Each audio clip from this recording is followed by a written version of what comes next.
എന്റെ കരം പിടിച്ചു തന്റെ മാർവോടണച്ചിടുമേ. ആ സമൂഹമതിൽ അന്നു കർത്തനുമായി ആർത്തുഘോഷിക്കും സന്തോഷത്താൽ.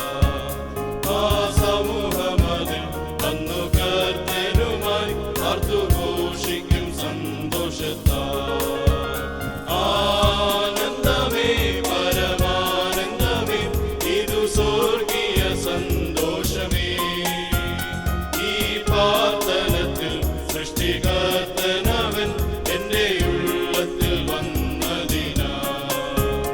ഈ പാർത്തലത്തിൽ സൃഷ്ടികർത്തനവൻ എന്റെ ഉള്ളത്തിൽ വന്നതിനാൽ.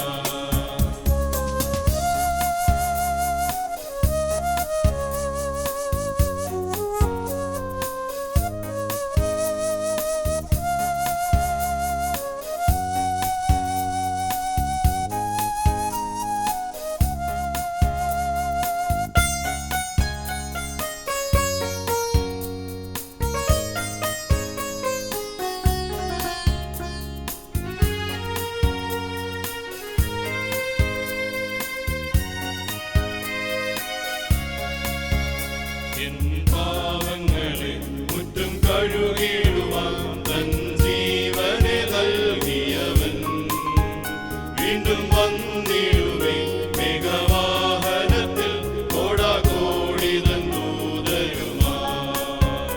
വീണ്ടും വന്നിടുമേ മേഘവാഹനത്തിൽ കോടാകോടി തൻ ദൂതരുമായി. ആനന്ദമേ പരമാനന്ദമേ ഇതു സ്വർഗീയ സന്തോഷമേ. ഈ പാർത്തലത്തിൽ സൃഷ്ടികർത്തനവൻ എന്റെ ഉള്ളത്തിൽ വന്നതിനാൽ. ഈ പാർത്തലത്തിൽ സൃഷ്ടികർത്തനവൻ എന്റെ ഉള്ളത്തിൽ വന്നതിനാൽ. സ്തുതിപ്പിൻ സ്തുതിപ്പിൻ എന്നും സ്തുതിച്ചിടുവിൻ യേശുരാജാധിരാജാവിനെ. ഈ പാർത്തലത്തിൽ സൃഷ്ടികർത്തനവൻ എന്റെ ഉള്ളത്തിൽ വന്നതിനാൽ. ഈ പാർത്തലത്തിൽ സൃഷ്ടികർത്തനവൻ എന്റെ ഉള്ളത്തിൽ വന്നതിനാൽ.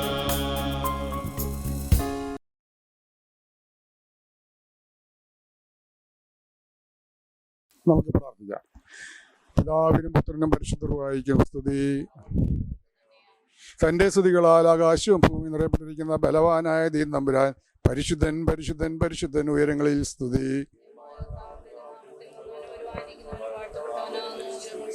ദൈവമേ നീ പരിശുദ്ധനാകുന്നു.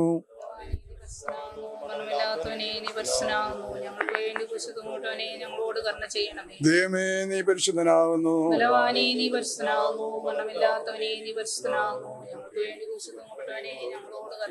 ദൈവമേ നീ പരിശുദ്ധനാകുന്നു.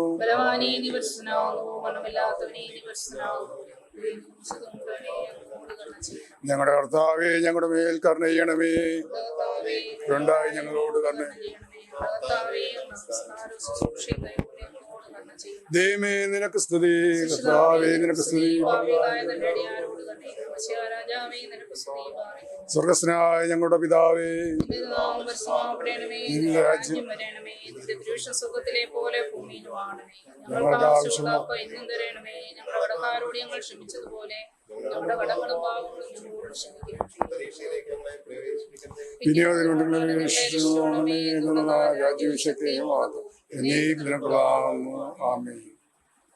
ത്രിയേക ദൈവത്തിന്റെ അതിപരിശുദ്ധ നാമത്തിന് മഹത്വമുണ്ടായിരിക്കട്ടെ. ജിയോ മന്ന ഓൺലൈൻ പ്രോഗ്രാമിൻ്റെ മാർച്ച് മാസത്തെ പ്രോഗ്രാം ആരംഭിക്കുന്നു. ആദ്യമായി വേദപുസ്തക വായനയ്ക്കായി ചെങ്ങന്നൂർ ഭദ്രാസന പബ്ലിക് റിലേഷൻസ് ഓഫീസർ ബഹുമാനപ്പെട്ട ജോർജ് വർഗീസ് സാറിനെ സാദരം ക്ഷണിക്കുന്നു. 40-ാം സങ്കീർത്തനം. ബാറയ്ക്കുമോർ ഞാൻ യഹോവയ്ക്കായി കാത്തിരുന്നു. അവനെങ്കിലേക്ക് ചാഞ്ഞെൻ്റെ നിലവിളി കേട്ടു. നാശകരമായ കുഴിയിൽ നിന്നും കുഴഞ്ഞ ചേറ്റിൽ നിന്നും അവൻ എന്നെ കയറ്റി. എൻ്റെ കാലുകളെ ഒരു പാറമേൽ നിർത്തി എൻ്റെ ഗമനത്തെ സ്ഥിരമാക്കി. അവൻ എൻ്റെ വായിൽ പുതിയൊരു പാട്ട് തന്നു. നമ്മുടെ ദൈവത്തിൻ്റെ സ്തുതി തന്നെ. പലരും അത് കണ്ട് ഭയപ്പെട്ടു. യഹോവയിൽ ആശ്രയിക്കും. യഹോവയെ തൻ്റെ ആശ്രയമായിക്കൊള്ളുകയും നിഗളികളെ വ്യാജ്യത്തിലേക്ക് തിരിയുന്നവരെയും ആദരിക്കാതിരിക്കുകയും ചെയ്യുന്ന മനുഷ്യൻ ഭാഗ്യവാൻ. എൻ്റെ ദൈവമായ യഹോവേ, നീ ചെയ്ത അത്ഭുത പ്രവൃത്തികളും ഞങ്ങൾക്ക് വേണ്ടിയുള്ള നിന്റെ വിചാരങ്ങളും വളരെയാകുന്നു. നിന്നോട് സദൃശൻ ആരുമില്ല. ഞാൻ അവയെ വിവേചിച്ചു പ്രസ്താവിക്കുമായിരുന്നു, എന്നാൽ അവ എണ്ണിക്കൂടാത്തവണ്ണം അധികമാകുന്നു. അനനയാകവും ഭോജനയാകവും നീ ഇച്ഛിച്ചില്ല. നീ ചെവികളെ എനിക്ക് തുളച്ചിരിക്കുന്നു. ഓമയാകവും പാപയാകവും നീ ചോദിച്ചില്ല. അപ്പോൾ ഞാൻ പറഞ്ഞു, ഇതാ ഞാൻ വരുന്നു, പുസ്തകച്ചുരുൾ എന്നെക്കുറിച്ച് എഴുതിയിരിക്കുന്നു. എൻ്റെ ദൈവമേ, നിന്റെ ഇഷ്ടം ചെയ്യുവാൻ ഞാൻ പ്രിയപ്പെടുന്നു. നിന്റെ ന്യായപ്രമാണം എൻ്റെ ഉള്ളിലിരിക്കുന്നു. ഞാൻ മഹാസഭയിൽ നീതിയെ പ്രസംഗിച്ചു, അതരങ്ങളിൽ ഞാൻ കടക്കിയിട്ടില്ല. യഹോവേ, നീ അറിയുന്നു, ഞാൻ നിന്റെ നീതിയെ എൻ്റെ ഹൃദയത്തിൽ മറച്ചു വെച്ചില്ല. നിന്റെ വിശ്വസ്തയും രക്ഷയും ഞാൻ പ്രസ്താവിച്ചു. നിന്റെ ദയയും സത്യവും ഞാൻ മഹാസഭയ്ക്ക് മറച്ചതുമില്ല. യഹോവേ, നിന്റെ കരുണ നീ എനിക്ക് അടച്ചു കളയില്ല. നിന്റെ ദയയും സത്യവും എന്നെ നിത്യം പരിപാലിക്കും. സംഖ്യയില്ലാത്ത അനർത്ഥങ്ങൾ എന്നെ ചുറ്റിരിക്കുന്നു. മേൽപോട്ട് നോക്കുവാൻ കഴിയാതവണ്ണം എൻ്റെ അകൃത്യങ്ങൾ എന്നെ എത്തിപ്പിടിച്ചിരിക്കുന്നു. അവ എൻ്റെ തലയിലെ രോമങ്ങളിലും അധികം. ഞാൻ ധൈര്യഹീനനായി തീർന്നിരിക്കുന്നു. യഹോവേ, എന്നെ വിടിയിപ്പാൻ ഇഷ്ടം തോന്നണമേ. യഹോവേ, എന്നെ സഹായിപ്പാൻ വേഗം വരണമേ. എനിക്ക് ജീവഹാനി വരുത്തുന്നവർ നോക്കുന്നവർ ലജ്ജിച്ച് ഭ്രമിച്ചു പോകട്ടെ. എൻ്റെ അനർത്ഥത്തിൽ സന്തോഷിക്കുന്നവർ പിന്തിരിഞ്ഞ് അപമാനം ഏൽക്കട്ടെ. നന്നായി നന്നായി എന്നോട് പറയുന്നവർ തങ്ങൾ നാണനിമിത്തം സ്തംഭിച്ചു പോകട്ടെ. നിന്നെ അന്വേഷിക്കുന്ന എല്ലാവരും നിന്നിൽ നിന്ന് ആനന്ദിച്ച് സന്തോഷിക്കട്ടെ. നിന്റെ രക്ഷയിച്ചിരിക്കുന്നവർ യഹോവ മഹത്വമുള്ളവൻ എന്ന് എപ്പോഴും പറയട്ടെ.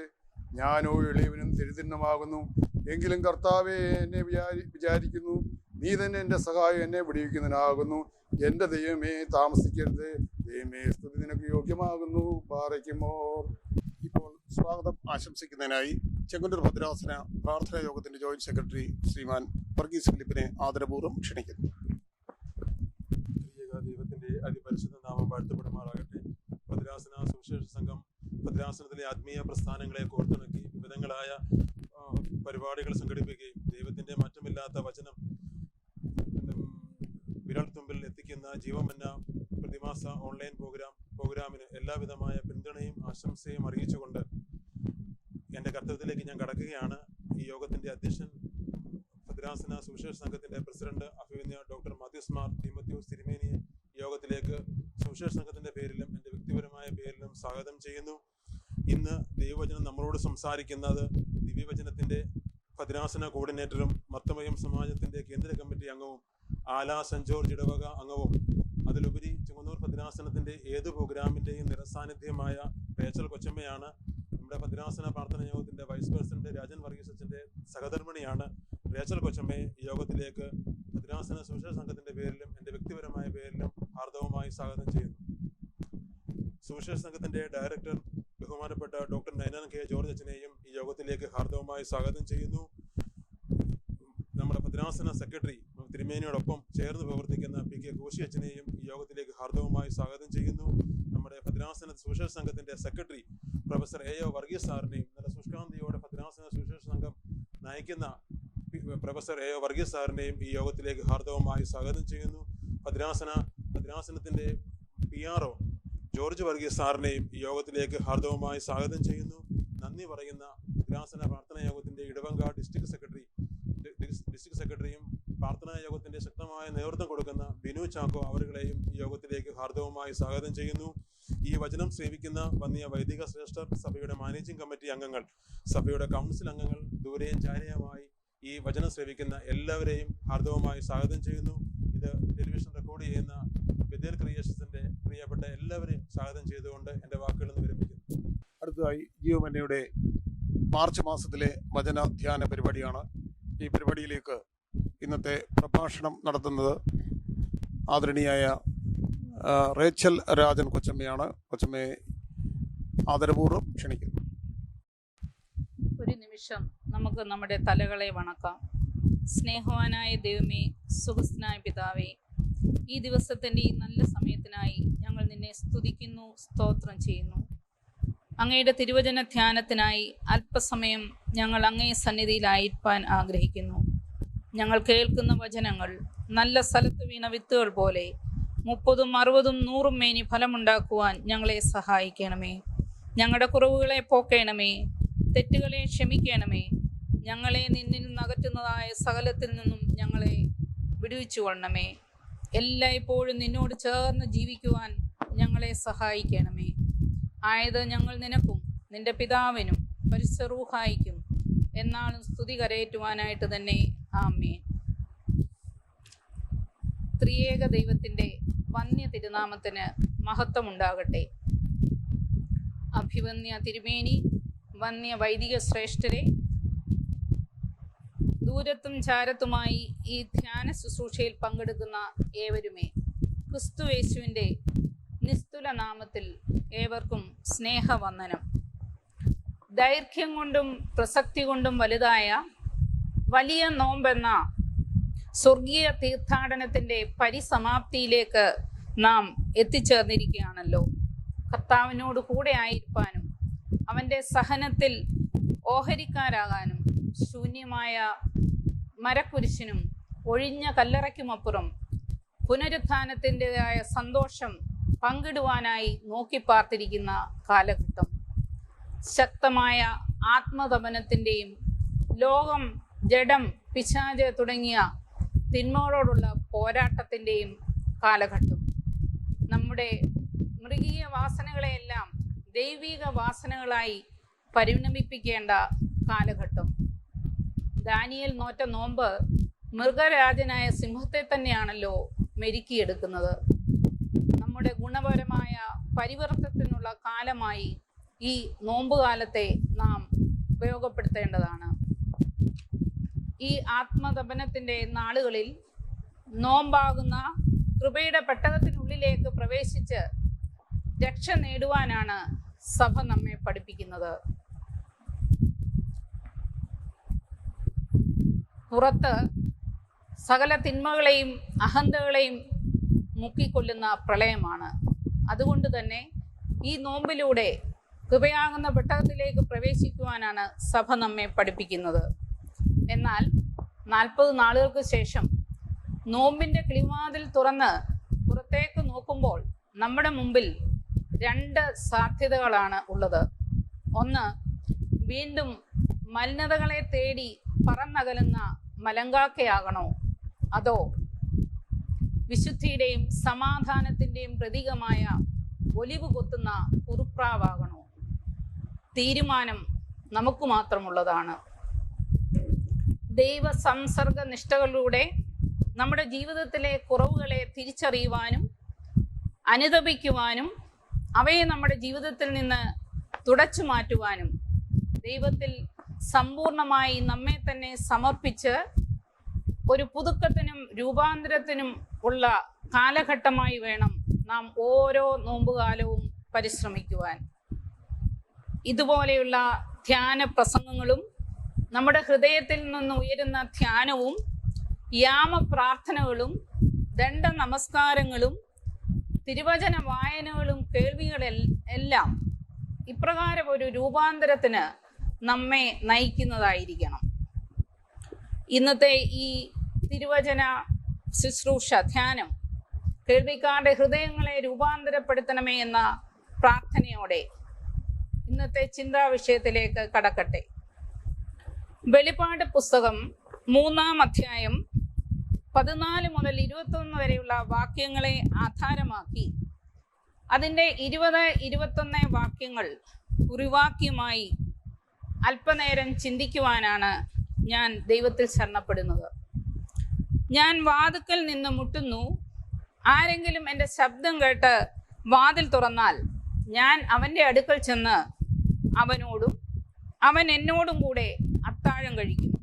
ജയിക്കുന്നവന് ഞാൻ എന്നോടുകൂടെ എൻ്റെ സിംഹാസനത്തിൽ ഇരിപ്പാൻ വരം നൽകും. ഞാനും ജയിച്ച് എൻ്റെ പിതാവിനോടുകൂടെ അവൻ്റെ സിംഹാസനത്തിൽ ഇരുന്ന പോലെ തന്നെ. വെളിപ്പാട് പുസ്തകം 3-ാം അധ്യായം 20-21 വാക്യങ്ങൾ. നാം അധികം ആരും വായിക്കാത്ത, അഥവാ വായിച്ചാൽ തന്നെ വായിച്ചു തീർക്കാൻ വേണ്ടി വായിക്കുന്ന വിശുദ്ധ ബൈബിളിലെ അവസാനത്തെ പുസ്തകമാണല്ലോ വെളിപ്പാട് പുസ്തകം. കാരണം ഇന്ന് നമുക്ക് അപരിചിതങ്ങളായ വർണ്ണനകളും ചിത്രീകരണങ്ങളും ഉൾപ്പെടുന്ന സാധാരണക്കാർക്ക് ദുർഗ്രഹമായ ഉള്ളടക്കമാണ് ഈ പുസ്തകത്തിൽ ഉള്ളത് എന്നത് തന്നെ. ക്രിസ്തു ശിഷ്യനായ വിശുദ്ധ യോഹന്നാൻ ശ്ലീഹ അന്നത്തെ വിഖ്യാതമായ 7 സഭകൾക്കായി എഴുതുന്നത് എന്ന് പറയുമ്പോൾ പോലും എല്ലാ സഭകൾക്കും, ലോകമെമ്പാടുമുള്ള എല്ലാ ക്രിസ്ത്യാനികൾക്കും ഇവ ഇന്നും പ്രസക്തമാണ്. ഈ പുസ്തകത്തെ ആഴത്തിൽ പഠിക്കുമ്പോൾ ഇത് നമുക്ക് മനസ്സിലാക്കുവാനായിട്ട് സാധിക്കും. ഏഷ്യയിലെ 7 സഭകൾക്കായി എഴുതുന്ന എന്ന് പറയുമ്പോൾ ഇതിൻ്റെ 2-ാം അധ്യായത്തിൽ എഫേസോസ്, സ്മർന, പെർഗമോസ്, തുയഥൈര എന്നീ സഭകൾക്കുള്ളതും 3-ാം അധ്യായത്തിൽ സിർദിസ്, ഫിലാദൽഫിയ, ലവോദിക്യ എന്നീ സഭകൾക്കുള്ള എഴുത്തുകളാണ് ഉൾപ്പെട്ടിട്ടുള്ളത്. ഇതിൽ അവസാനത്തേതായ ലവോദിക്യ സഭയ്ക്കുള്ള പ്രവചനങ്ങളാണ് ഈ 3-ാം അധ്യായത്തിൻ്റെ 14 മുതൽ 22 വരെയുള്ള നമ്മുടെ ഇന്നത്തെ ചിന്താവിഷയം. 1-ാം നൂറ്റാണ്ടിലെ ലവോദിക്യ സഭയ്ക്കായി എഴുതിയതാണെങ്കിലും ഈ വേദഭാഗം ഇന്നും നമ്മുടെ സഭാ ജീവിതത്തിലും ആത്മീയ ജീവിതത്തിലും ഏറെ പ്രസക്തമാണ്. ലവോദിക്യ സഭയുടെ ചരിത്രപരവും ഭൗതികവും ആത്മീയവുമായ സാഹചര്യം മനസ്സിലാക്കുമ്പോൾ മാത്രമേ ഇന്നത്തെ ഭൗതിക സമുദ്ധിയുടെ അത്യുച്ചയിലെത്തിയിരിക്കുന്ന ആധുനിക ലോകത്തിൽ ഈ 21-ാം നൂറ്റാണ്ടിലെ സഭാ ജീവിതത്തിലും ആത്മീയ ജീവിതത്തിലും ഈ വാക്യങ്ങളുടെ പ്രസക്തി നമുക്ക് മനസ്സിലാക്കാൻ സാധിക്കുകയുള്ളൂ. BC 3-ാം നൂറ്റാണ്ടിൽ, കൃത്യമായി പറഞ്ഞാൽ BC 250 സിറിയയിലെ രാജാവായ അന്ത്യോക്കസ് രണ്ടാമൻ പണി കഴിപ്പിച്ച നഗരമാണ് ലവോദിക്യ. തൻ്റെ ഭാര്യയുടെ പേര് ആണ് അദ്ദേഹം ഇതിന് നൽകിയത്. ലെവോദീസ് എന്നായിരുന്നു അദ്ദേഹത്തിൻ്റെ ഭാര്യയുടെ പേര്. അങ്ങനെയാണ് ഈ നഗരത്തിന് ലവോദിക്യ എന്ന പേര് ലഭിച്ചത്. അന്നത്തെ ഏറ്റവും സമ്പന്നമായ ഒരു നഗരമായിരുന്നു ലവോദിക്യ. എന്നാൽ പുതിയ നിയമകാലമായപ്പോഴേക്കും ഈ പ്രദേശം 3 കാര്യങ്ങൾ വളരെ പ്രസിദ്ധി ആർജിച്ചിരുന്നു. 1, ബാങ്കിങ്. വിവിധ നാടുകളിലെ നാണയങ്ങൾ മാറ്റിയെടുക്കാവുന്ന സ്ഥലമായിരുന്നു അത്. 2, മുമ്പേ സൂചിപ്പിച്ചതുപോലെ കമ്പിളി രോമ വ്യവസായം. 3, നേത്ര ചികിത്സയ്ക്കും നേത്രലേപനത്തിനും വളരെ പ്രസിദ്ധി ആർജിച്ച ഒരു സ്ഥലമായിരുന്നു ഈ ലവോദിക്യ. സിയോക്ലീസ് എന്ന നേത്ര ചികിത്സകനും അവിടെ ഉണ്ടാക്കുന്ന പ്രത്യേകതരമായ ഒരു നേത്രലേപനവും വളരെയേറെ പ്രസിദ്ധി ആർജിച്ചതായിരുന്നു. ഇപ്രകാരം സമ്പൽ സമൃദ്ധിയും ഭൗതിക പുരോഗതിയും ഏറെ നേടിയിരുന്ന ഈ പ്രദേശത്തിലെ ക്രിസ്ത്യാനികൾ വളരെ സമ്പന്നരായിരുന്നു. എന്നാൽ വിശുദ്ധ യോഹന്നാൻ തൻ്റെ വെളിപാടിൽ ഈ സഭയ്ക്കെതിരെ ശക്തമായ കുറ്റാരോപണമാണ് നടത്തുന്നത്. അഭിനന്ദനത്തിൻ്റെ ഒരു വാക്കുപോലും ഈ പ്രവചനങ്ങളിൽ ഉൾപ്പെട്ടിട്ടില്ല. ശക്തമായ ഭാഷയിൽ അവരെ ശാസിക്കുകയാണ്. അവർ വിശ്വാസം ത്യജിച്ചവരായിരുന്നില്ല, പക്ഷേ അവരുടെ ആത്മീയ നിലവാരത്തെക്കുറിച്ചാണ് അവരോട് പറയുന്നത്. അവരുടെ വിശ്വാസത്തെക്കുറിച്ചും ആത്മീയ നിലവാരത്തെക്കുറിച്ചും 15-ാം വാക്യത്തിൽ പറയുന്നത് ഇപ്രകാരമാണ്: നീ ഉഷ്ണവാനുമല്ല ശീതവാനുമല്ല, ശീതവാനോ ഉഷ്ണവാനോ ആയിരുന്നുവെങ്കിൽ കൊള്ളായിരുന്നു. സുവിശേഷ സത്യങ്ങൾ ജീവിതത്തിൽ പ്രാവർത്തികമാക്കുന്നതിൽ ഒട്ടും തീക്ഷ്ണതയില്ലാതിരുന്നവരാണ് അവർ എന്നാണ് ഇവിടെ പറയുന്നത്. ഇവിടെ നാമും നമ്മുടെ ക്രിസ്തീയ ജീവിതത്തെക്കുറിച്ച്, നമ്മുടെ ആത്മീയ ജീവിതത്തെക്കുറിച്ച് ഒന്ന് ചിന്തിക്കുന്നത് നല്ലതാണ്. ശ്രേഷ്ഠമായ ആരാധനയും പാരമ്പര്യങ്ങളും സ്തുതിചവാക്കപ്പെട്ട സത്യവിശ്വാസവും ഉണ്ടെന്ന് അഭിമാനിക്കുന്ന നമുക്ക് സുവിശേഷ സത്യങ്ങൾ പാലിക്കുന്നതിൽ തീക്ഷ്ണതയുണ്ടോ എന്ന് നാം ഒന്ന് ചിന്തിക്കേണ്ടതാണ്. എന്നാൽ 16-ാം വാക്യം നമ്മെ ഭയപ്പെടുത്തുന്നതാണ്. ഇങ്ങനെ ശീതവാനുമല്ല ഉഷ്ണവാനുമല്ല ശീതോഷ്ണവാനാകയാൽ നിന്നെ എൻ്റെ വായിൽ നിന്ന് ഉമിണ്ണു കളയും എന്നാണ് 16-ാം വാക്യത്തിൽ ഓർമ്മിപ്പിക്കുന്നത്. ഉമിണ്ണു കളയും എന്ന് പറഞ്ഞാൽ ഛർദ്ദിച്ചു കളയും, അല്ലെങ്കിൽ നിന്നെ ഉപേക്ഷിച്ചു കളയും എന്നാണ് സൂചിപ്പിക്കുന്നത്. പ്രിയമുള്ളവരെ, ലവോദിക്യ സഭയെ സംബന്ധിച്ചിടത്തോളം ഈ പ്രവചനം സത്യമായി തീർന്നുവെന്ന് വേണം പറയുവാൻ. കാരണം പിൽക്കാലത്ത് ഈ പ്രദേശം തുർക്കികൾ കൈവശപ്പെടുത്തുകയും ഇന്ന് അവിടെ ഒരു ക്രിസ്ത്യാനികൾ പോലും ഇല്ല എന്നുമാണ് പറയപ്പെടുന്നത്. വിശ്വാസത്തെയും ജീവിതത്തെയും പറ്റി അമിതമായ അഹങ്കാരവും സ്വയം സംതൃപ്തിയും വെച്ചു പുലർത്തിയിരുന്ന അന്നത്തെ ക്രിസ്ത്യാനികൾ അവരെപ്പറ്റി സ്വയം പറയുന്നതായി 17-ാം വാക്യത്തിൽ ഇപ്രകാരമാണ് രേഖപ്പെടുത്തിയിരിക്കുന്നത്: ഞാൻ ധനവാൻ, സമ്പന്നനായിരിക്കുന്നു, എനിക്ക് ഒന്നിനും മുട്ടില്ല എന്നാണ് അവിടെ പറയുന്നത്. നാമും പലപ്പോഴും അപ്രകാരം തന്നെയല്ലേ? പലപ്പോഴും നമ്മുടെ സമ്പന്നതയും ധനവും സുഖ സൗകര്യങ്ങളും ഏറുമ്പോൾ മനുഷ്യൻ ഒരു സാമൂഹ്യ ജീവിയാണെന്നത് പോലും മറന്നുകൊണ്ട് എനിക്ക് ആരെയും ആശ്രയിക്കാതെ ജീവിക്കാൻ സാധിക്കുമെന്നും എന്നെ തോൽപ്പിക്കാൻ ആർക്കും പറ്റുകയില്ല എന്നും ഒക്കെ നാം പലപ്പോഴും വീമ്പിളക്കാറില്ലേ? വെള്ളപ്പൊക്കം വന്നു, നാം മനുഷ്യൻ എത്ര ബലഹീനനാണെന്ന് അപ്പോഴൊക്കെ പരിതപിച്ചു. വെള്ളപ്പൊക്കം പോയി, നാം അതെല്ലാം മറന്നു. പിന്നീട് കൊറോണ വന്നു. ലോകരാഷ്ട്രങ്ങളെ പോലും ഭീതിയിലാഴ്ത്തിക്കൊണ്ട് കൊറോണ എന്ന മഹാമാരി നമ്മെ നമ്മുടെ വീടിൻ്റെ അകത്തളങ്ങളിലേക്ക് അടച്ചിട്ടപ്പോൾ, പ്രാണവായു കിട്ടാതെ അനേകർ മരിച്ചു വീഴുന്നത് കണ്ടപ്പോൾ, ശവശരീരങ്ങൾ ഒന്നിച്ച് കൂട്ടിയിട്ടത് കത്തിക്കുന്ന കണ്ടപ്പോൾ മനുഷ്യൻ വീണ്ടും പറഞ്ഞു, നാം മനുഷ്യർ എത്ര നിസ്സഹായരാണെന്ന്. എന്നാൽ കൊറോണ പോയി, കൊറോണയുടെ ഭീതി മാറി. കൊറോണയ്ക്ക് ശേഷമുള്ള കാലത്തെ ന്യൂ നോർമൽ അവസ്ഥ എന്ന ഓമനപ്പേരിട്ട് നാം വിളിച്ചു. പക്ഷേ ഇപ്പോൾ ഈ അവസ്ഥയിൽ ഇന്നുപോലെ കേട്ടുകേൾവി പോലും ഇല്ലാത്ത പലതരത്തിലുള്ള കൊലപാതകങ്ങളും അക്രമങ്ങളും അല്ലേ നാം നമ്മുടെ ചുറ്റുപാടിൽ നിന്നും കേൾക്കുന്നത്. ഇപ്രകാരം അഹന്തയും അഹങ്കാരവും മനസ്സിൽ സൂക്ഷിച്ചിരുന്ന ക്രിസ്ത്യാനികളായ ലവുദീക്യക്കാരോട് ഈ 17-ാം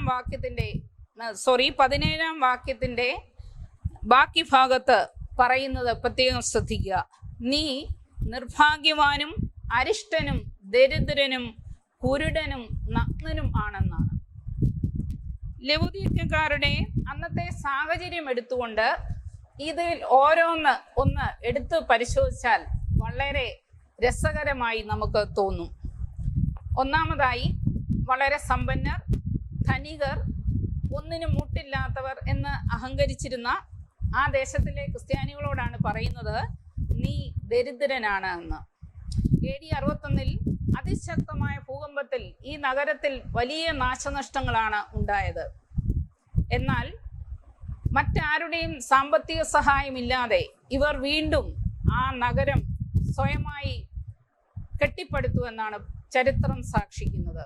അപ്രകാരം ധനികരായിരുന്ന ദേശവാസികളോടാണ് പറയുന്നത്, നിങ്ങൾ ദരിദ്രരാണ് എന്ന്.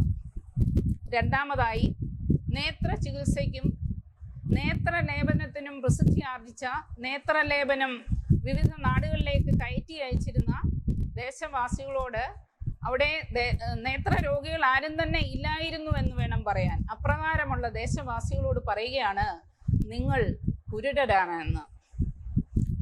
മൂന്നാമതായി, വയലറ്റ് കലർന്ന കറുപ്പ് നിറമുള്ള അതിമനോഹരമായ കമ്പിളി വസ്ത്രങ്ങൾ നിർമ്മിക്കുകയും പല ദേശങ്ങളിലേക്ക് കയറ്റി അയക്കുകയും ചെയ്തിരുന്ന സമ്പന്നരായിരുന്ന ഈ ദേശവാസികളോട് പറയുകയാണ്, നിങ്ങൾ നഗ്നരാണ് എന്ന്.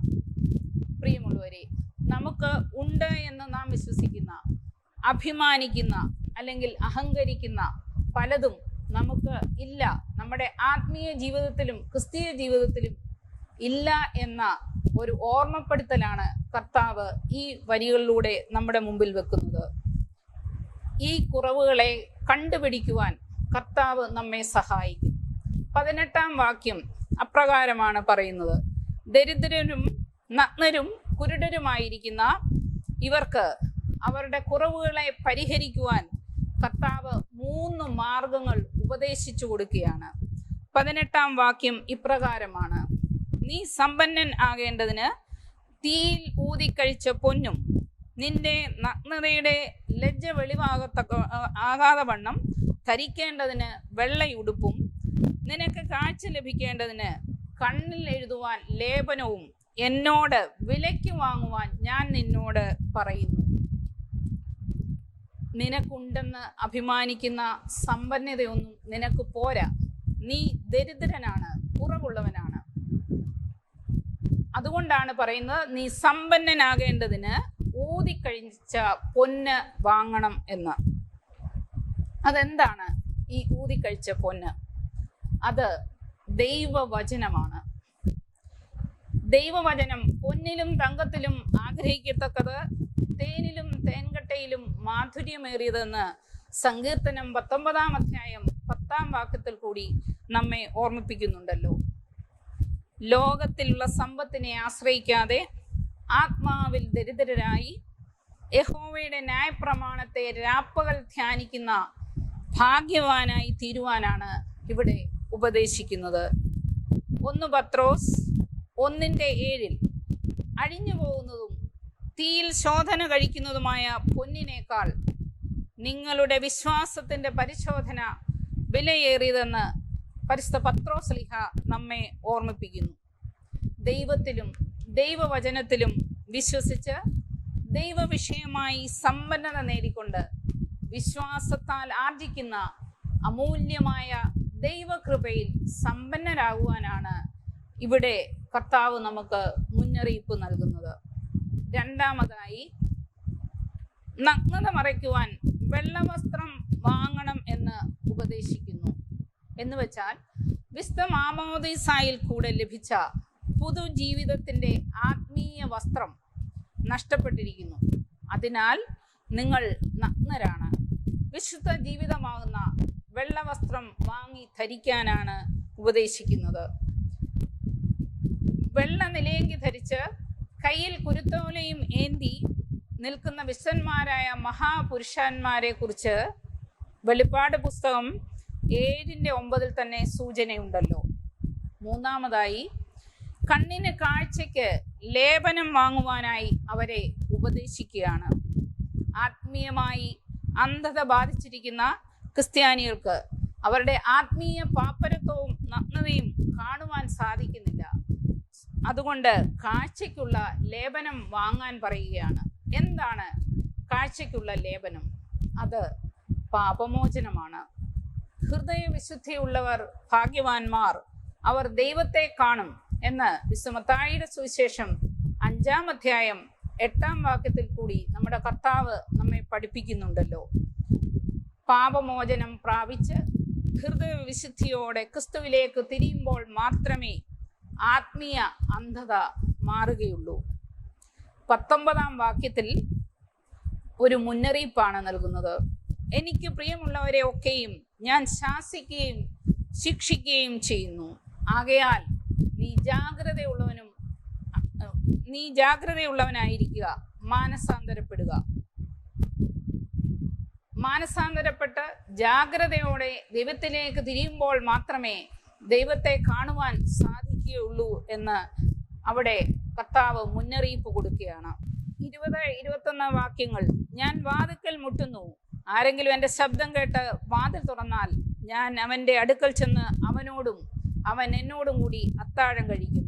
ജയിക്കുന്നവന് ഞാൻ എന്നോടുകൂടെ എൻ്റെ സിംഹാസനത്തിൽ ഇരുപ്പാൻ വരം നൽകും, അവൻ്റെ സിംഹാസനത്തിൽ ഇരുന്നതുപോലെ തന്നെ. ലവുദിക്യ സഭയോടായി പറയുന്ന ഈ പ്രശ്നങ്ങളെല്ലാം ഇന്ന് നമ്മെയും ബാധിച്ചിരിക്കുന്നു. അവർക്ക് നൽകുന്ന താക്കീതുകൾ നമ്മോടും കൂടിയുള്ള താക്കീതുകളായി വേണം കരുതുവാൻ.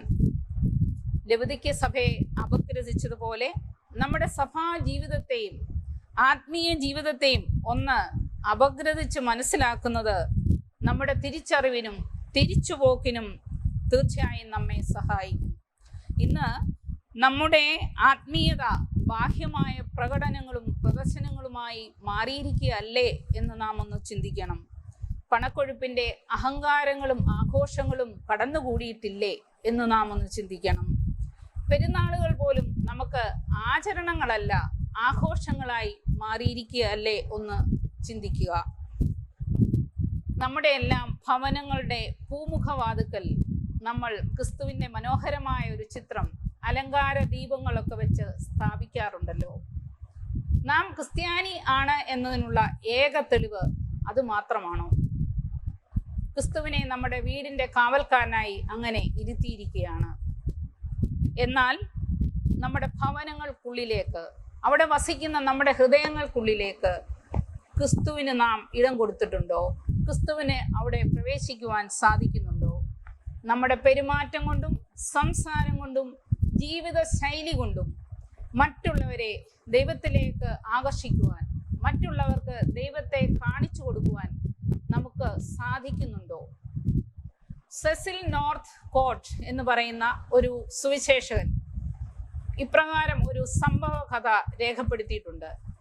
പല രാജ്യങ്ങളിൽ നിന്നായി സംഘടിച്ചവർ സുവിശേഷ പ്രചാരണത്തെക്കുറിച്ച് സംസാരിച്ചു കൊണ്ടിരിക്കുകയാണ്. പലരും പല രീതിയിൽ സംസാരിച്ചു. പ്രൊപ്പഗാൻഡയെക്കുറിച്ച്, പുസ്തകങ്ങൾ ഉപയോഗിക്കുന്നതിനെക്കുറിച്ച്, സാഹിത്യ ഉപാധികളെക്കുറിച്ച്, ലഘുലേഖകൾ വിതരണം ചെയ്യുന്നതിനെക്കുറിച്ച് ഒക്കെ സംസാരിച്ചു. ആഫ്രിക്കയിൽ നിന്ന് വന്ന ഒരു പെൺകുട്ടി ഇപ്രകാരം പറഞ്ഞു: ഞങ്ങൾ ക്രിസ്തുമതം പ്രചരിപ്പിക്കാൻ വേണ്ടി TV-യിലോ റേഡിയോയിലൂടെ പ്രഭാഷണം നടത്താറില്ല, പുസ്തകങ്ങൾ അയച്ചു കൊടുക്കാറില്ല, ലഘുലേഖകൾ വിതരണം ചെയ്യാറില്ല.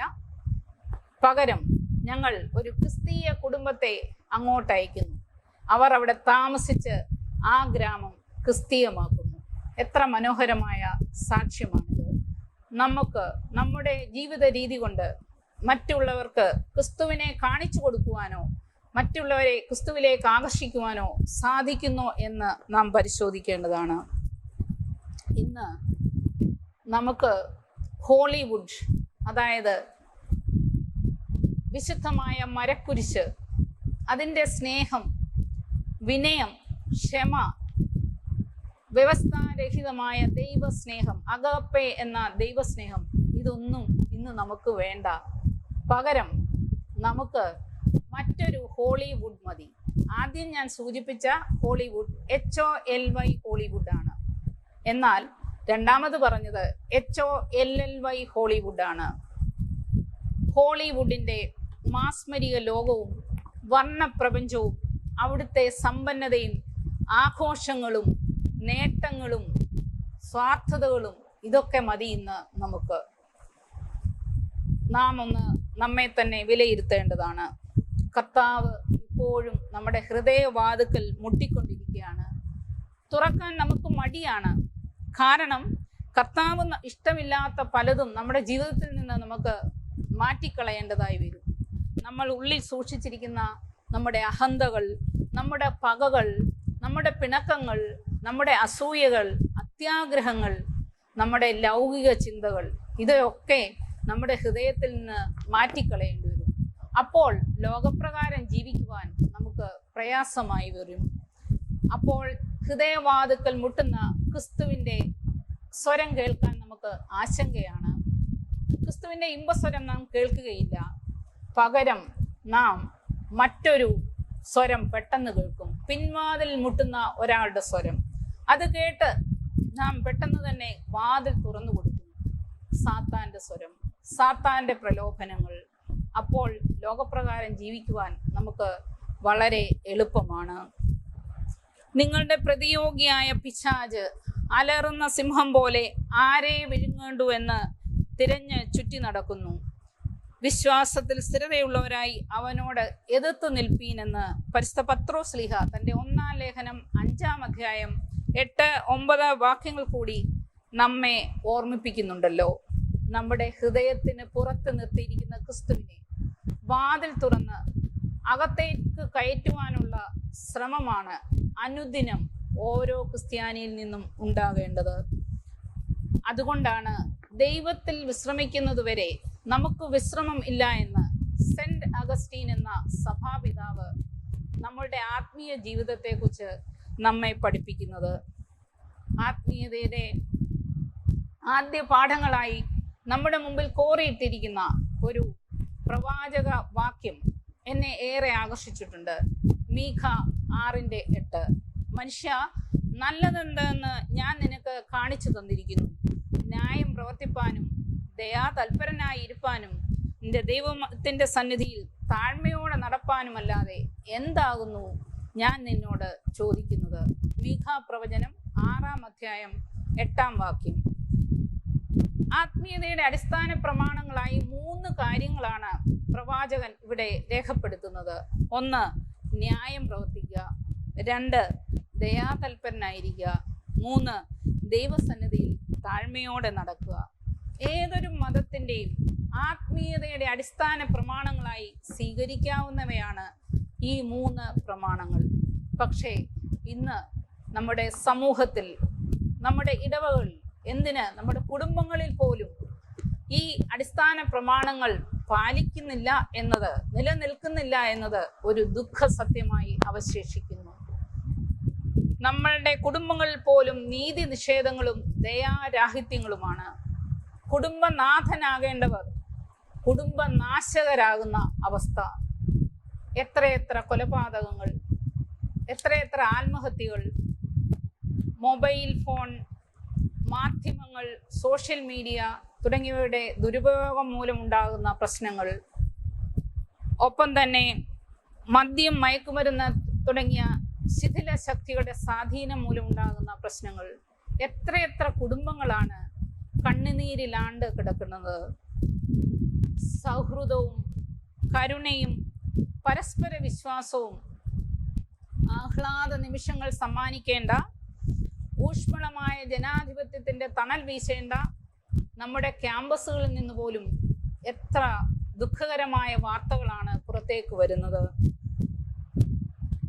വെറുപ്പിൻ്റെയും വൈരാഗ്യത്തിൻ്റെയും സംഘർഷത്തിൻ്റെയും കഥകളല്ലേ നാം കേട്ടുകൊണ്ടിരിക്കുന്നത്. അടുത്ത കാലത്ത് ക്യാമ്പസിൽ ഒരു വിദ്യാർത്ഥിയുടെ മരണം ഉണ്ടായത് നാം കേട്ടുവല്ലോ. മനുഷ്യ മനസാക്ഷിയെ ഞെട്ടിപ്പിക്കുന്ന തരത്തിലുള്ള ഒരു മരണം. കേരള മനസാക്ഷിയെ അത് അക്ഷരാർത്ഥത്തിൽ ഞെട്ടിച്ചു എന്ന് തന്നെ നമുക്ക് പറയുവാനായിട്ട് സാധിക്കും. എത്ര ദുഃഖകരമായ അവസ്ഥയാണിത്. സൗഹൃദത്തിൻ്റെ ആഴമളർന്ന സൗഹൃദ കൂട്ടായ്മയുടെ കഥ പറയുന്ന 2006 സെപ്റ്റംബർ 2 നടന്ന ഒരു റിയൽ ലൈഫ് സ്റ്റോറി ഇപ്പോൾ ഒരു സിനിമയായി ഇറങ്ങിയിട്ടുള്ളത് നമ്മുടെ യുവജനത ഹൃദയങ്ങളിലേറ്റിയിട്ടുണ്ട്. മനുഷ്യർ തമ്മിലുള്ള വെറും സ്നേഹമല്ല, അതിനപ്പുറമുള്ള ദിവ്യ സൗഹൃദമാണ് ആ കഥ പറയുന്നത്. അത് നെഞ്ചിലേറ്റിയ യുവജനങ്ങൾ ഈ ദിവ്യ സൗഹൃദമായിരിക്കണം എല്ലായ്പ്പോഴും പുലർത്തേണ്ടത്. ഒരിക്കൽ ഒരു ഗുരുവിൻ്റെ അടുക്കലേക്ക് ഒരു മനുഷ്യൻ കടന്നു ചെല്ലുകയാണ്. അയാൾ ആ ഗുരുവിനോട് പറഞ്ഞു, എനിക്ക് അങ്ങയുടെ ശിഷ്യനാകണം, പക്ഷേ എനിക്ക് ഒരു തൊഴിലും അറിയില്ല. ആകെ അറിയാവുന്നത് ചെസ്സ് കളിക്കാൻ മാത്രമാണ്. പക്ഷേ എനിക്ക് അങ്ങയുടെ ശിഷ്യനാകണം. ആ ഗുരുവിൻ്റെ ശിഷ്യന്മാരെല്ലാവരും തന്നെ എന്തെങ്കിലും തൊഴിൽ അറിയുന്നവരാണ്. അവർ അങ്ങനെയാണ് ഗുരുവിനോടൊപ്പം അവിടെ ജീവിക്കുന്നത്. ഈ മനുഷ്യനെ കേട്ട് കഴിഞ്ഞപ്പോൾ ഗുരു തൻ്റെ ശിഷ്യന്മാരെ എല്ലാം വിളിച്ച് അവരോട് പറഞ്ഞു, നിങ്ങൾ ഓരോരുത്തരായി ഈ വന്ന വ്യക്തിയുമായി ചെസ്സ് കളിക്കണം. തോൽക്കുന്നവൻ ഈ ആശ്രമത്തിൽ നിന്ന് പുറത്തു പോകണം. ശിഷ്യന്മാർ അതിദുഃഖിതരായി. കാരണം അവർക്ക് ആർക്കും തന്നെ നന്നായി ചെസ്സ് കളിക്കാൻ അറിയുകയില്ല. പക്ഷേ ഗുരുവിനെ അനുസരിക്കാതിരിക്കാനും നിർവാഹമില്ല. അല്പമെങ്കിലും ചെസ്സ് കളി അറിയാവുന്ന ഒരു വ്യക്തി, ഒരു ശിഷ്യൻ മുന്നിലേക്ക് വന്ന് ഈ ഇദ്ദേഹവുമായി ചെസ്സ് കളിക്കുകയാണ്. ചുരുക്കം ചില നീക്കങ്ങൾ കൂടെ തന്നെ ഈ ശിഷ്യൻ തോൽക്കുമെന്ന് ഉറപ്പായി. അപ്പോൾ ഈ കടന്നു വന്ന മനുഷ്യൻ അവിടെ ഒന്ന് തോറ്റു കൊടുക്കുകയാണ്. ഗുരു ഉടനെ തന്നെ അവനെ തൻ്റെ ശിഷ്യനായി സ്വീകരിക്കുകയാണ്. പ്രിയമുള്ളവരെ, ഒന്ന് തോറ്റു കൊടുക്കുമ്പോൾ, ഒന്ന് വിനയപ്പെടുമ്പോൾ എന്തെല്ലാം പ്രശ്നങ്ങളാണ് നമ്മുടെ ജീവിതത്തിൽ നിന്ന് മാറ്റപ്പെടുന്നത്. എത്ര ഹൃദയങ്ങളാണ് സന്തോഷിക്കുന്നത്. നാം നമ്മുടെ വിലപിടിപ്പുള്ള വസ്തുക്കളൊക്കെ വളരെ മനോഹരമായി സൂക്ഷിക്കാൻ വേണ്ടി, വളരെ സേഫായി സൂക്ഷിക്കാൻ വേണ്ടി വലിയ ലോക്കറുകളിൽ വെക്കാറുണ്ടല്ലോ. ബാങ്കുകളിലും മറ്റും അങ്ങനെയാണല്ലോ. വിദ്യാലയങ്ങളിൽ പബ്ലിക് എക്സാമിൻ്റെ ക്വസ്റ്റ്യൻ പേപ്പറൊക്കെ 2 താക്കോലെങ്കിലുമുള്ള ലോക്കറുകളിലാണ് സൂക്ഷിക്കുന്നത്. ഇപ്രകാരം വിലപിടിപ്പുള്ളവ സൂക്ഷിക്കുന്ന ലോക്കർ പോലെ നാമും എന്തെല്ലാമോ വിലപിടിപ്പുള്ളവ നമ്മുടെ ഹൃദയത്തിൽ സൂക്ഷിച്ചുകൊണ്ടിരിക്കുകയാണ്. ആ വിലപിടിപ്പുള്ള വസ്തുക്കൾ എന്താണെന്ന് നമുക്ക് അറിയാം. നമ്മുടെ അഭിമാനങ്ങളോ അഹന്തകളോ ഇതൊക്കെയാണ് വിലപിടിപ്പുള്ളതായി നാം നമ്മുടെ ഹൃദയത്തിൽ സൂക്ഷിക്കുന്നത്. ഇമ്മാനുവേലാകാൻ, കർത്താവ് നമ്മോടുകൂടെ ആയിരിക്കാൻ അല്പം ഇടം തരുമോ എന്ന് അന്വേഷിച്ചുകൊണ്ട് ഇന്നും ആ ശബ്ദം നമ്മുടെ ഹൃദയവാതിക്കൽ മുഴങ്ങുന്നുണ്ട്. ഇപ്പോഴും അന്ന് സത്രത്തിൽ കേട്ട അതേ മറുപടിയാണ് നമ്മിൽ നിന്ന് പുറത്തേക്ക് ചെല്ലുന്നത്. ഇവിടെ ഇടമില്ല എന്ന ശബ്ദം. ആദമേ നീ എവിടെ, മനുഷ്യ നീ എവിടെ എന്ന ചോദ്യം ഇന്നും നമ്മുടെ ഹൃദയത്തിൽ മുഴങ്ങുന്നുണ്ട്. പക്ഷേ ആദമിനെ പോലെ ഇന്നും മനുഷ്യൻ ദൈവത്തെ പോലെ ആകുവാൻ എന്തൊക്കെയോ ചെയ്തുകൊണ്ട് അന്വേഷിച്ചുകൊണ്ട് ഒളിച്ചിരിക്കുകയാണ്.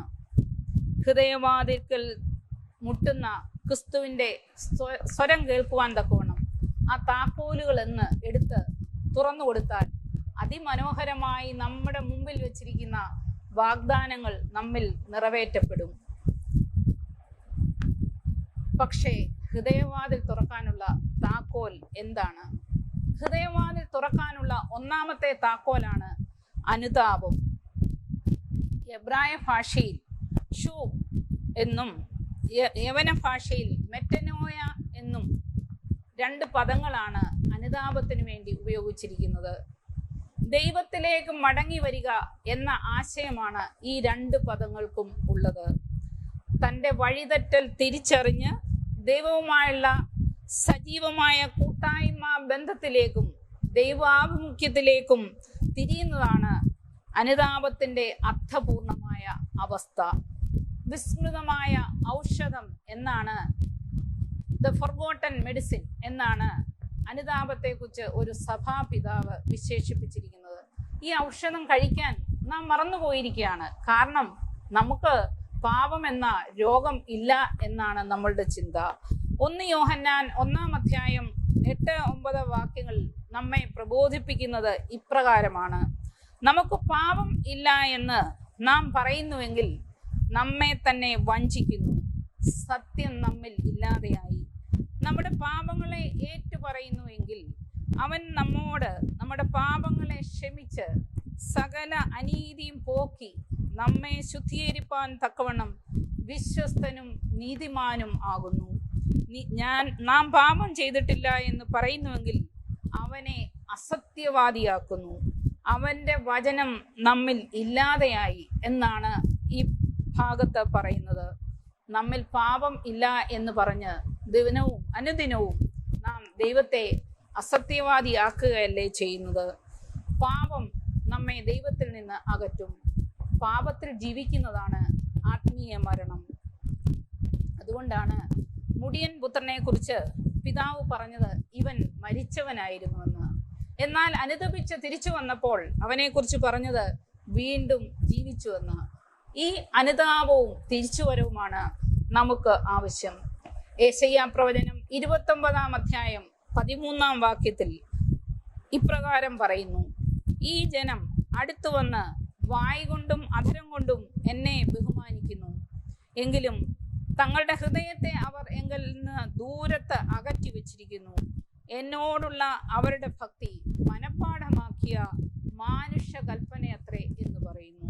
പ്രിയമുള്ളവരെ, നമുക്ക് നമ്മെ ഒന്ന് ശോധന ചെയ്യാം. ഭക്തിയുടെ പ്രദർശനങ്ങൾ മാത്രമാണോ നമുക്കുള്ളത്? ഹൃദയം കൊണ്ട് അവങ്കൽ നിന്ന് നാം ദൂരത്താണോ? അധരം കൊണ്ടുള്ള ബഹുമാനം മാത്രമാണോ നമുക്ക് ദൈവത്തോടുള്ളത്? നിരന്തരമായ അനുതാപം മനുഷ്യന്റെ അഹങ്കാരവും നിഗളവും ഞാനെന്ന ഭാവവും ഒക്കെ മാറ്റി നമ്മുടെ സ്വയം കേന്ദ്രീകൃതം അല്ലെങ്കിൽ സെൽഫ് സെന്റേർഡായ അവസ്ഥ മാറ്റി നമ്മെ ജീസസ് സെന്റേർഡ്, ക്രിസ്തു കേന്ദ്രീകൃതമായ അവസ്ഥയിലേക്ക് കൊണ്ടുവരുന്നു. അപ്പോഴാണ് ക്രിസ്തുവിൻ്റെ ഇമ്പസ്വരം കേൾക്കുവാൻ നമുക്ക് സാധിക്കുന്നത്.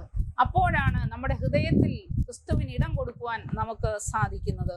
അതിന് സത്യവും നിരന്തരവുമായ അനുതാപം നമുക്ക് ആവശ്യമാണ്. ഈ സത്യ അനുതാപത്തിന് സ്വയം വിലയിരുത്തലും ആവശ്യമാണ്.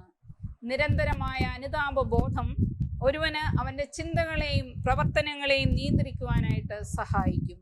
അപ്പോഴാണ് ആത്മനിയന്ത്രണത്തോടുകൂടി ആത്മീയ ജീവിതത്തിലെ പോരാട്ടങ്ങളെ നേരിട്ടുകൊണ്ട് ആത്മാവിൻ്റെ സത്ഫലങ്ങൾ പുറപ്പെടുവിച്ചുകൊണ്ട് ക്രിസ്തു കേന്ദ്രീകൃതമായ അവസ്ഥയിലേക്ക് ഓരോ വ്യക്തിക്കും നടന്നെടുക്കുവാൻ സാധിക്കുന്നത്. അപ്പോൾ നമ്മിലൂടെ നന്മകൾ വ്യാപരിക്കും. അനുതാപമാകുന്ന താക്കോലിട്ട് നമ്മുടെ ഹൃദയം തുറക്കണമെങ്കിൽ ഒരു താക്കോൽ കൂടി നമ്മുടെ പക്കലുണ്ടാകണം. അതാണ് പ്രാർത്ഥന എന്ന താക്കോൽ.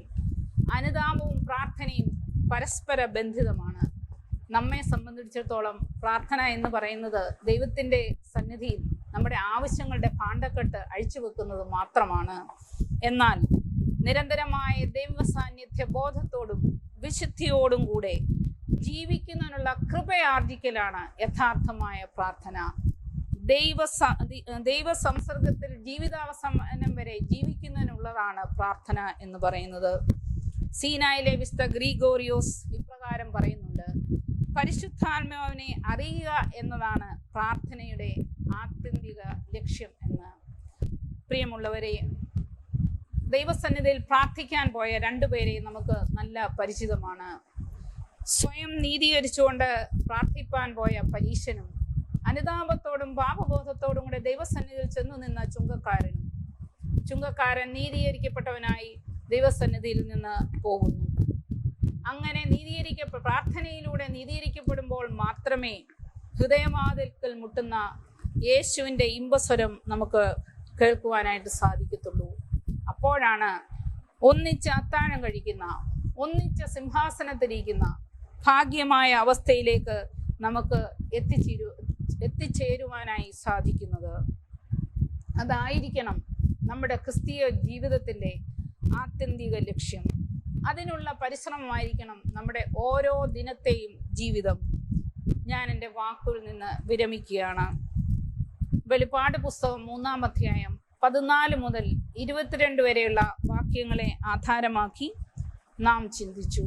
ഹൃദയവാതിൽക്കൽ മുട്ടുന്ന ക്രിസ്തുവിനായി നമ്മുടെ ഹൃദയങ്ങളെ തുറന്നു കൊടുക്കാം. നിരന്തരമായ പ്രാർത്ഥനയും അനുതാപവും അതിന് നമ്മെ സഹായിക്കും. അവനോടുകൂടി അത്താഴം കഴിക്കുന്ന, ഒന്നിച്ച് സിംഹാസനത്തിരിക്കുന്ന ഭാഗ്യാവസ്ഥ നമുക്ക് തീർച്ചയായും ലഭിക്കും.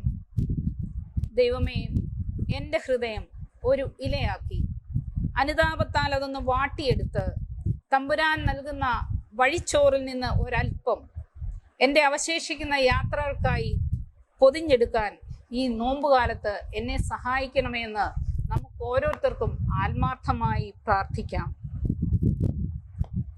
ഇപ്രകാരം ഈ വചന ശുശ്രൂഷയിൽ പങ്കെടുക്കുവാനായി സാധിച്ചതിന് ദൈവത്തെ മഹത്വപ്പെടുത്തുകയാണ്. ചെങ്ങന്നൂർ ഭദ്രാസനത്തിലെ ജീവമന്ന എന്ന ഓൺലൈൻ ധ്യാന ശുശ്രൂഷയിൽ ഇപ്രകാരം ഒരു അവസരം ലഭിച്ചതിന് ദൈവത്തെ സ്തുതിക്കുന്നു. ഭദ്രാസന മെത്രാപ്പോലീത്ത അഭിമന്യ മാത്യൂസ് മാർ തിമോത്തിയോസ് തിരുമേനിയോടും ഭദ്രാസന സെക്രട്ടറി ആയിരിക്കുന്ന ബഹുമാനപ്പെട്ട PK കോശി അച്ഛനോടും സുവിശേഷ സംഘത്തിൻ്റെ ഡയറക്ടറായിരിക്കുന്ന ബഹുമാനപ്പെട്ട നൈനാൻ കെ ജോർജ് അച്ഛനോടും ഇതിൻ്റെ സെക്രട്ടറി ആയിരിക്കുന്ന ബഹുമാനപ്പെട്ട സർ AO വർഗീസ് സാറിനോടും ഇന്ന് വേദപുസ്തകം വായിച്ച് നമ്മുടെ PRO ആയി പ്രവർത്തിക്കുന്ന ബഹുമാനപ്പെട്ട ജോർജ് വർഗീസ് സാറിനോടും സ്വാഗതം ആശംസിച്ച ബഹുമാനപ്പെട്ട പ്രാർത്ഥനാ യോഗത്തിൻ്റെ ജോയിൻറ്റ് സെക്രട്ടറി ആയിരിക്കുന്ന പ്രിയപ്പെട്ട വർഗീസിനോടും ഇന്ന് നന്ദി അർപ്പിക്കുന്ന പ്രിയപ്പെട്ട ബിനു ചാക്കോയോടുമുള്ള നന്ദി ഈ സമയത്ത് പ്രത്യേകമായി രേഖപ്പെടുത്തുന്നു. ദൈവം നമ്മെ എല്ലാവരെയും വാഴ്ത്തി അനുഗ്രഹിക്കുമാറാകട്ടെ. ഇപ്പോൾ ഏവർക്കും ഔപചാരികമായി കൃതജ്ഞത പ്രകാശിപ്പിക്കുന്നതിന് ചെങ്ങന്നൂർ ഭദ്രാസന പ്രാർത്ഥനാ യോഗത്തിൻ്റെ ഇടവങ്കാട് ഡിസ്ട്രിക്ട് സെക്രട്ടറി ഏറ്റവും ആദരണീയനായ ബിനു ചാക്കോ അവറുകളെ ആദരപൂർവ്വം ക്ഷണിക്കുന്നു. ദൈവ തിരുനാമത്തിന് മഹത്വമുണ്ടായിരിക്കട്ടെ. ജീവമന്നയുടെ മാർച്ച് മാസത്തെ ഓൺലൈൻ ധ്യാനത്തിന് ഔപചാരികമായ നന്ദി അറിയിക്കുക എന്നുള്ളതാണ് എന്നിൽ ഏൽപ്പിച്ചിരിക്കുന്ന കർത്തവ്യം. അതിലേക്ക് പ്രാർത്ഥനയോടെ കടക്കുന്നു. ആദ്യമായി ഈ ഓൺലൈൻ ധ്യാനത്തിന് ശക്തമായ നേതൃത്വം നൽകുന്നത് ചെങ്ങന്നൂർ ഭദ്രാസന മെത്രാപ്പൊലീത്ത അഭിമന്യ മാത്യൂസ് മാർ തിമോത്തിയോസ് മെത്രാപ്പൊലീത്ത തിരുമനസ്സുകൊണ്ടാണ്. കൂടാതെ ഇതിന് വേണ്ടുന്ന എല്ലാ കാര്യങ്ങളും ചെയ്യുന്നത് ചെങ്ങന്നൂർ ഭദ്രാസനത്തിൻ്റെ സെക്രട്ടറി വന്യനായ PK കോശി അച്ഛൻ, കൂടാതെ ഭദ്രാസന സുവിശേഷ സംഘം ഡയറക്ടറായ നൈനാൻ കെ ജോർജ് അച്ഛൻ, ഭദ്രാസന PRO ശ്രീ ജോർജ് വർഗീസ് അവറുകൾ, ഭദ്രാസന സുവിശേഷ സംഘം സെക്രട്ടറി പ്രൊഫസർ AO വർഗീസ് എന്നിവരോടുള്ള നന്ദി മുന്നമേ അറിയിക്കുന്നു. കൂടാതെ ഇന്നത്തെ ധ്യാനയോഗത്തിന് ശ്രുതിമധുരമായ ഗാനങ്ങൾ ആലപിച്ച ഗായക സംഘത്തോടും ഇതിന് സ്വാഗതം ആശംസിച്ച ചെങ്ങന്നൂർ ഭദ്രാസനത്തിൻ്റെ പ്രാർത്ഥനായോഗ joint secretary Shri Varghese Philip അവറുകളോടും ഇന്നത്തെ ധ്യാനയോഗത്തിന് മുഖ്യ പ്രഭാഷണം നടത്തിയ ശ്രീമതി റേച്ചൽ രാജൻ വർഗീസ് കൊച്ചമ്മയോടുമുള്ള നന്ദി സ്നേഹവും അറിയിക്കുന്നു. കൂടാതെ ഈ ഓൺലൈൻ ധ്യാനത്തിന് ടെക്നിക്കൽ സപ്പോർട്ട് നൽകുന്ന വന്യരായ പോൾസൺ ജോൺ അച്ഛൻ, ഒബിൻ ജോസഫ് അച്ഛൻ, ശ്രീ ജിത്തു വർഗീസ് എന്നിവരോടുള്ള നന്ദി സ്നേഹവും അറിയിച്ചുകൊള്ളുന്നു. ലോകമെമ്പാടുമുള്ള ജീവമന്ന ഓൺലൈൻ പ്രേക്ഷകരോടുള്ള നന്ദി അറിയിക്കുന്നതോടൊപ്പം ദൈവത്തിൻ്റെ കൃപയും സമാധാനവും നമ്മളോട് ഏവരോടും വർദ്ധിക്കട്ടെ എന്ന് പ്രാർത്ഥിച്ചുകൊണ്ടും നിർത്തുന്നു. നന്ദി, നമസ്കാരം. ശുദ്ധമുള്ള പിതാവേ, ശുദ്ധമുള്ള നിരുതാം താ ഞങ്ങളെ നീ കാത്തുകൊള്ളണമേ. രക്ഷിതാവായ പുത്ര ജയമുള്ള ശ്രീവായ ഞങ്ങളെ നീ മനുഷ്യോളണമേ. ശുദ്ധമുള്ള നിന്റെ കുടിയിൽ പെരുമോനങ്ങളായ ഞങ്ങളെ നീ ക്ഷമിക്കണമേ. ഞങ്ങളുടെ ദൈവമാർത്താവേ, നേരമക്കളും കാലമക്കളും എല്ലാ സമയത്തും നിന്റെ ദൈവത്തിന്റെ ഇറങ്ങി ഞങ്ങളെ മനുഷ്യോളണമേ. ആമീൻ.